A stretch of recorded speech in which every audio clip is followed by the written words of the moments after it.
All right, y'all, welcome back to the show. It's Anti-War Radio. Thanks for tuning in. On the line is Lew Rockwell. He's the president of the Ludwig von Mises Institute, where they keep all the Austrian economists. And apparently he's a writer now for Al Jazeera, too. Welcome to the show, Lew.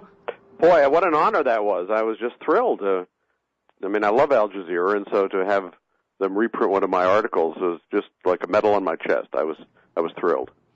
And the article is called A People's Uprising Against Empire. And, I was wondering, I saw the neocons are divided, Lew. Half of them say that this is the vindication of their global democratic revolution with America's help, and then the other half of the neocons say this is the Islamo-fascist caliphate of terrorism that hates us because of Jesus and things like that. And so I wonder, which camp are you in? Well, isn't it funny that they talk about the caliphate, maybe some people actually believe in it, but it's, when we actually the world faces the American caliphate that's far more dictatorial than the old caliphate used to be, and encompasses, of course, the whole globe, at least as far as the U.S. is concerned. Yeah, I used to think that was funny when George Bush would say, well, they plan to take over all the land between Spain and Indonesia and create this giant Islamic empire. And I was thinking, hey, between Spain and Indonesia, that's all the land America controls. Well, of course, that's right. I mean, the U.S. believes... Take our caliphate away. No, also the U.S. believes it's ordained by God to rule the globe. I mean, that we're God's chosen people, and we're better than anybody else, the so-called American exceptionalism, that we're better, and we have the right to run every other country to make it bow down to our own interest. So just a thrill to see what's happening in Egypt, and of course we don't know what the outcome is going to be still, but to see all those people rise up demanding freedom, demanding an end to the dictatorship. They probably need, they maybe don't have the correct libertarian theoretical apparatus in every case, but they do hate the government. They hate their own government, which was in existence ever since the Camp David Accords, which set up Egypt as a U.S. colony, also somewhat of a colony of Egypt, of Israel, but mainly a colony of the U.S., and which the U.S. would pay them $1.5 billion a year to set up a police state and an army to control the Egyptian people, to terrorize them, torture them, suppress them, make sure that there was no free speech, no free press, and so forth. So that's, it's quite amazing that they're not blaming the Egyptians, aren't blaming us more for what the U.S. government has done. But we can look at so many areas of the world, so many piles of skulls left by the U.S., so many maimed children and maimed old people, and obviously women and men, just every sort of person in society maimed or dead. But Egypt, for more than 30 years, it actually started when the U.S. installed Sadat, the predecessor of Mubarak, as the dictator, and because he was hailed as a great guy, but he was another murdering police state creep. I mean, exactly like Mubarak. He was assassinated. My guess is Mubarak knocked him off. I mean, this is always supposed to be Islamicists who knocked off Sadat. I've never believed it. As Murray Rothbard said, whenever we look at these sorts of political assassinations, the first thing you do, he said, like any good investigator, the first thing you do, the first question you ask is you look to see who benefited. Cui bono is the old Latin phrase. Well, that's interesting. I was just a little kid at the time, so I don't have any experience with that. But back at the time, you remember saying, not that I'm saying you're that much older than me, Lou. I am unfortunately much older than you. But yes, I thought it was clearly, and of course, I have no proof. That's just my supposition. Sure, that's interesting, though, that it dates back to at the time it happened, it never quite added up to you. I like that. That's good. I had never heard anyone contradict the official narrative of that one before, I don't think. But anyway, then we had Sadat. Whatever happened, then we get Mubarak. And as we know from Bloomberg's estimate, this guy's got a personal fortune of between $40 and $70 billion. That's billion with a B. So not only is he taking, I'm sure, a cut from all the the foreign aid. And why call it foreign aid? I think we should always call it foreign bribes, because it's not, I don't want to shake anybody's civic faith, but the U.S. government is not a charitable organization.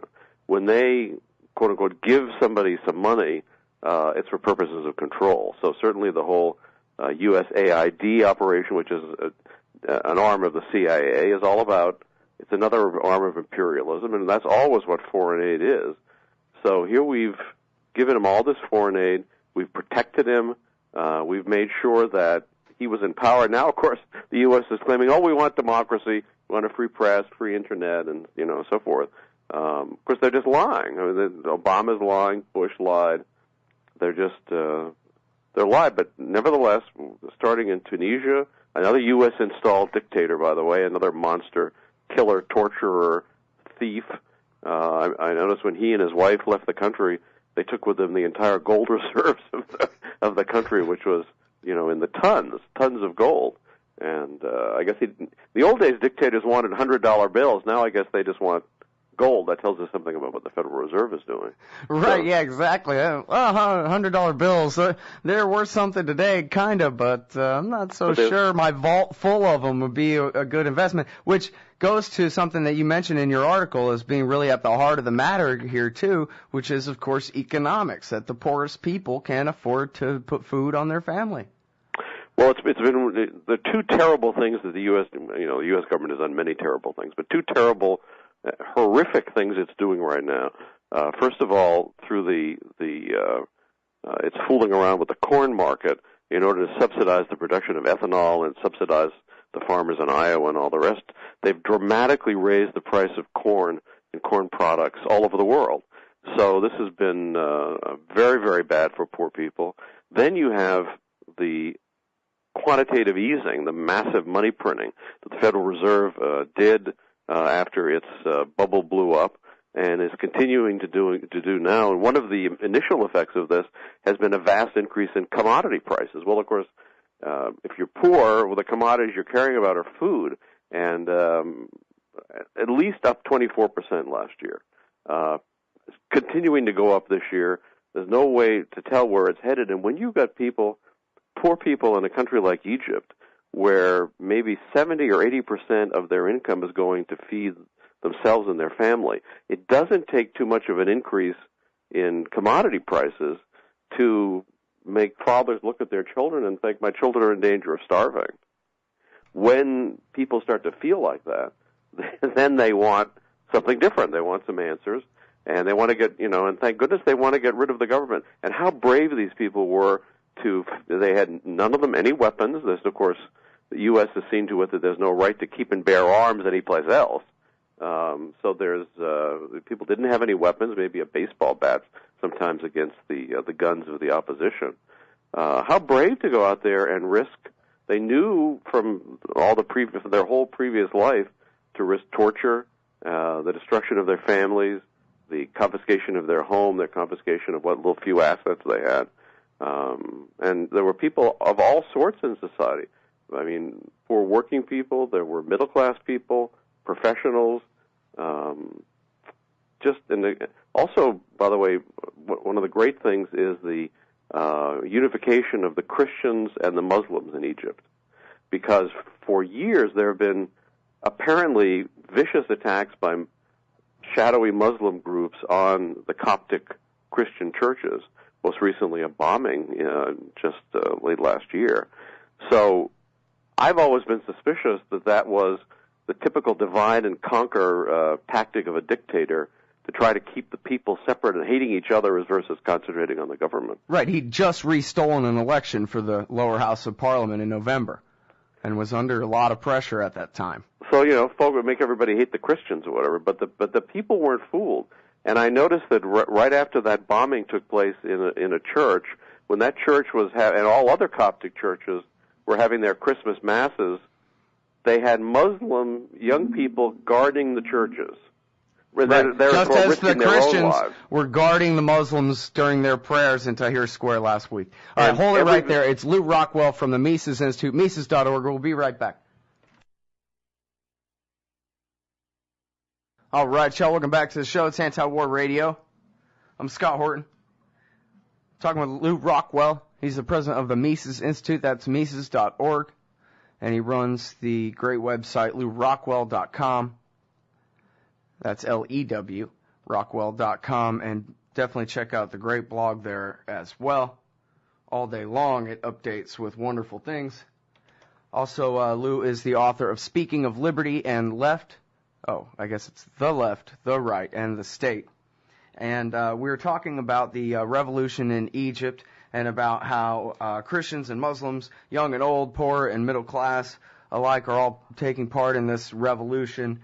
Christians and Muslims protecting each other from the state in ways that I guess are contrary to the way our American media would typically have us understand things to be over there. Yeah, Lew? Yeah, I remember seeing one young guy in the very early beginning of it tell one of the American reporters that this movement was for Muslims, it was for Christians, it was for atheists, it was for anybody who wanted freedom. So I thought, yes, there we go, all right. Right on. But that, again, is not what we're told. And, of course, Muslims are being constantly demonized here. They're demonized for wanting to, have their own society the way their own values.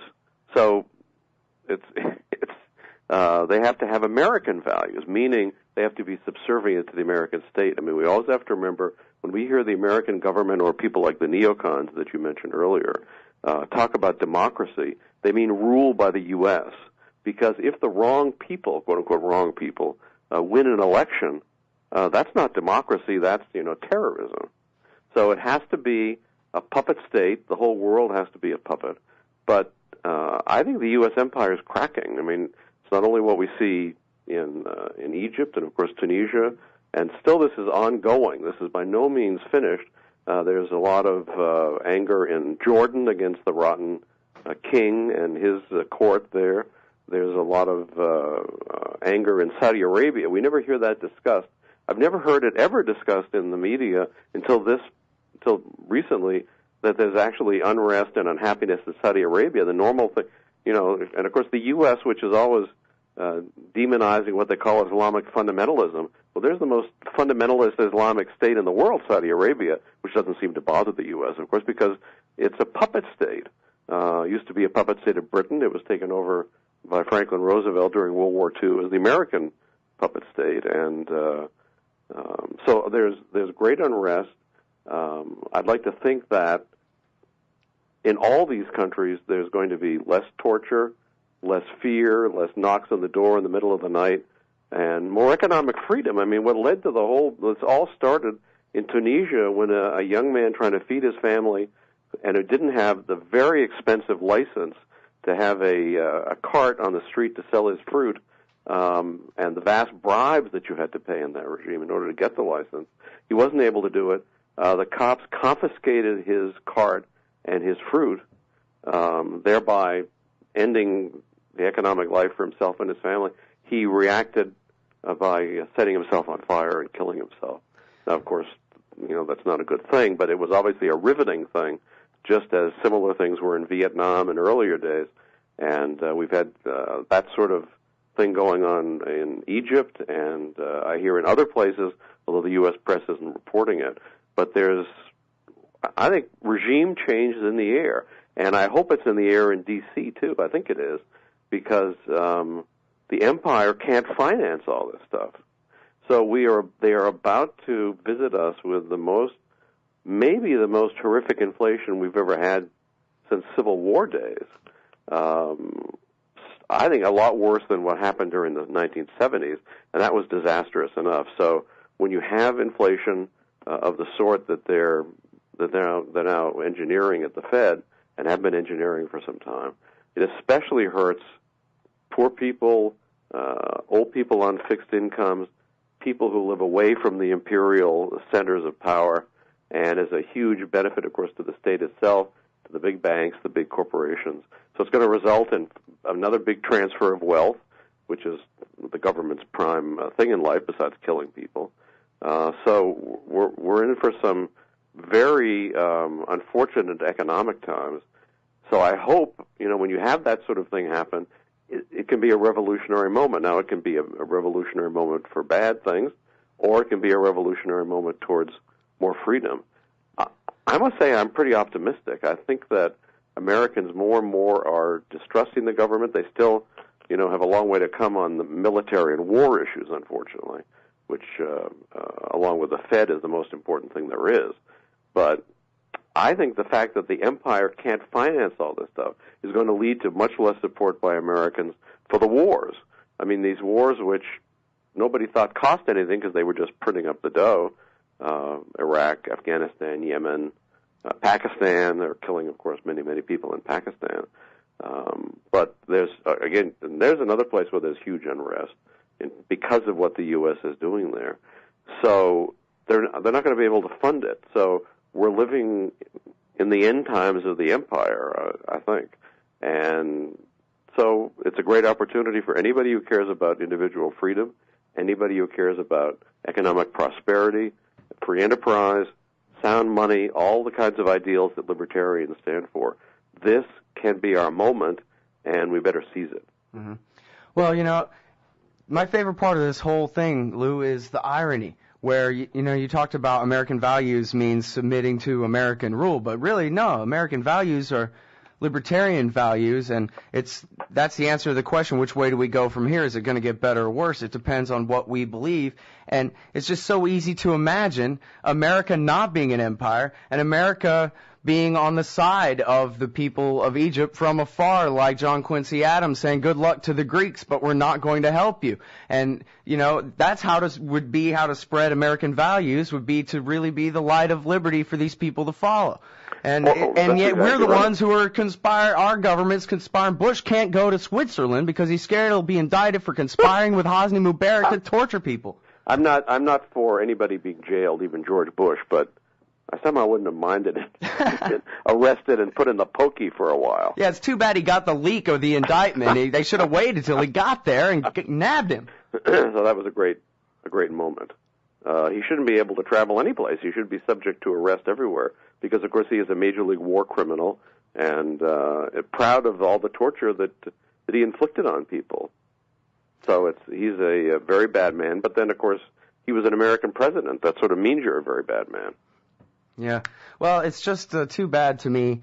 No, I guess I'll say this. I think you're right, that now, whenever there's a crisis, it's an opportunity to question people about what they really believe and which way, to go from here. The same thing that determines how the revolution in Egypt goes. It's the power of ideas and the values of the people of Egypt and how hard they're willing to fight for them. And it's the same thing here. If we believe in David Petraeus, we're going to get David Petraeus. If we believe in liberty, we'll have that instead.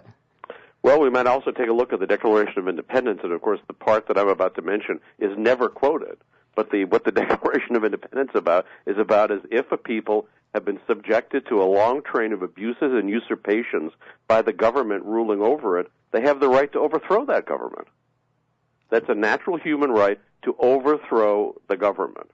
So that's what, maybe some Egyptians took a look at the Declaration, but those are great and eloquent words of Jefferson's, and they apply here too. One of the funny things about the neocons, I'm thinking maybe of the Harry Jaffa school and the so-called West Coast neocons, who are very, very high on the Constitution and the Declaration of Independence. But they also say, oh, by the way, the Declaration no longer applies to America because you can only have one revolution. Well, no, you can't. You can have two revolutions.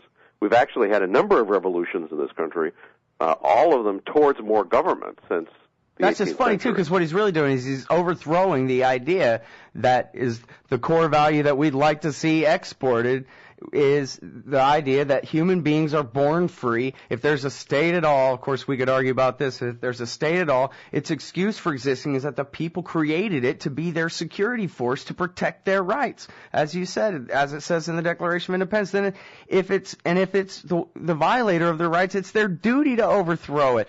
And so, yeah, I don't know who this Jaffa guy is, but he sounds like a clown to me. He's not just overthrowing, the right of us in the future, but even the premise of the Declaration and the original revolution, Luke.